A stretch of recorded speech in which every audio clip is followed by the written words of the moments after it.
ఆంధ్రప్రదేశ్ సాంస్కృతిక శాఖ మంత్రులు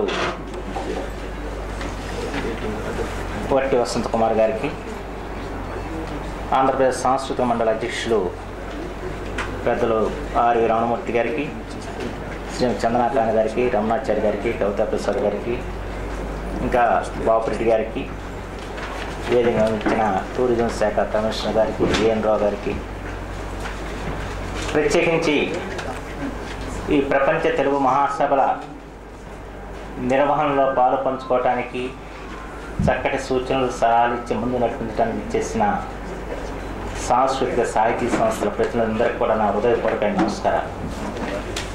1975లో ప్రపంచ తెలుగు మహాసభల కార్యాలయంగా 24 గంటలు పనిచేసిన ఇదే ప్రదేశంలో ఈ మొట్టమొదటి సమావేశం ఏర్పాటు చేసుకోవటం చాలా సంతోషంగా. ఇది అప్పుడు నేను మా నాన్నగారితో పాటు రాత్రి 12 గంటల వరకు ఇక్కడ గడుపుతూ ఉండేవాళ్ళం. ఇదే ఆనాటి కార్యాలయం. ఆ కార్యాలయంలోనే ఈరోజు మళ్ళీ మనం సమావేశం ఏర్పాటు చేసుకుంటున్నాం. ఏదైనా చాలా సంతోషం.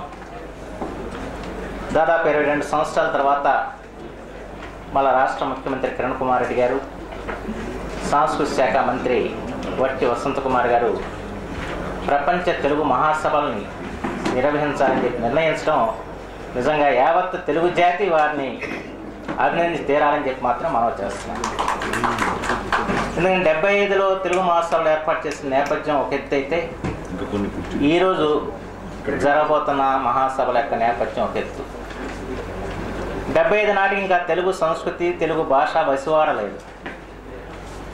ప్రజల్లో ఇంకా భాష మీద మమకారం ఉంది, సాంస్కృతిక వికాసం పట్ల అనురక్తి ఉంది. కానీ ఈరోజున ప్రపంచీకరణ నేపథ్యంలో చాలా మాతృభాషలు మృత భాషలయ్యే పరిస్థితి అని చెప్పి యునెస్కో కూడా హెచ్చరిస్తున్న నేపథ్యంలో మన మాతృభాష ఔన్నత్యం కోసం, మన మాతృభాష మనుడు కోసం పరాయ సంస్కృతిని అనుకరిస్తున్న ఈ తరానికి మన సంస్కృతి విలువల్ని చాటి చెప్పడం కోసం ఈ ప్రపంచ తెలుగు మహాసభలు జరుగుతున్నాయని చెప్పి నేను భావిస్తున్నాను. ప్రత్యేకించి ఈ మహాసభల యొక్క ఉద్దేశం రెండుగా నేను అనుకుంటాను.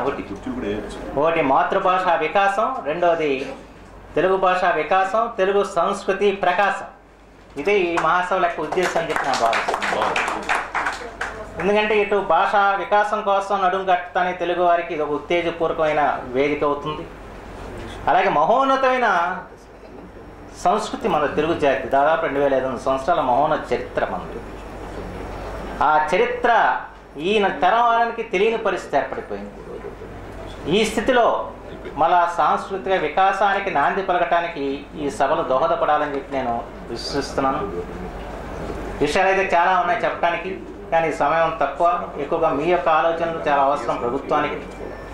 అయితే దీంట్లో ఒకటి మన రాష్ట్రంలో ఉన్న భాష సాంస్కృతిక వికాసంతో పాటు ఇవాళ పరాయి రాష్ట్రాల్లో ఇతర దేశాల్లో ఉన్న తెలుగువారి గురించి కూడా మనం ఆలోచించాల్సిన అవసరం ఉంది. ప్రత్యేకించి వాళ్ళ వట్టి వసంత కుమార్ గారు ఈ నిర్ణయం తీసుకోవడానికి కారణం మనకంటే కూడా ఇతర దేశాల్లో ఉన్న తెలుగు వారి ప్రధాన కారకులు. వారు ఏ దేశంలో ప్రపంచ తెలుగు మహోత్సవం నిర్వహించండి చెప్పి వారిని అడగటం, దాంతో వారు స్పందించి ముఖ్యమంత్రి గారిని ఒప్పించి ఈ కార్యక్రమం నడుం కట్టారు. ఇవాళ ఎలా ఉందంటే 75 నాటి పరిస్థితులు నాకు తెలుసు బాగాను. ఆ రోజున త్రిభాషా సూత్రం ప్రకారం ఇతర రాష్ట్రాల్లో హర్యానా, ఢిల్లీ లాంటి రాష్ట్రాల్లో మా నాన్నగారు ఆ రాష్ట్ర ప్రభుత్వాలతో సంప్రదించి అక్కడ తెలుగుని ద్వితీయ భాషగా ఉంచే విధంగా ఆ రోజులు ఏర్పాట్లు చేశారు. కానీ ఆ తర్వాత తీసేశారు. అన్నిటికంటే ప్రధానమైన అంశం, ఇవాళ ఇతర రాష్ట్రాల్లో ఉన్న తెలుగువారు మేము తెలుగువారని చెప్పుకోవడానికి వెనుకంజ వేస్తున్నారు. మళ్ళీ ఈ మహాసభల పూర్వకంగా నేను తెలుగు జాతిలో పుట్టా అని చెప్పి వాళ్ళందరూ కూడా సగర్వంగా చెప్పుకునేలాగా చేయాల్సిన బాధ్యత మన మీద చెప్పి మాత్రం మనం చేస్తున్నాం. ఇంతవరకు మనం చెబుతున్నాం ఏంటంటే హిందీ తర్వాత అత్యధిక సంఖ్యాకులు మాట్లాడే భాష తెలుగు భాష అని చెప్పి వాస్తవం అది. కానీ ఇటీవల వచ్చిన జనాభా లెక్కల ప్రకారం మనం 3వ స్థానాన్ని దిగజారిపోయాం. ఎందుకు దిగజారిపోయామంటే ఇవాళ ప్రత్యేకించి ఇతర రాష్ట్రాల్లో, ప్రత్యేకించి పక్కన తమిళనాడు రాష్ట్రంలో తెలుగువాడని చెప్తే మనకి ఇక్కడ ఆదరణ లేదని చెప్పి వాళ్ళు కూడా తమిళ సోదరుల కింద నమోదవుతూ వచ్చారు. దాంతో ఏంటంటే ఒక్కసారిగా మన జనసంఖ్య తగ్గిపోయిన పరిస్థితి వచ్చింది.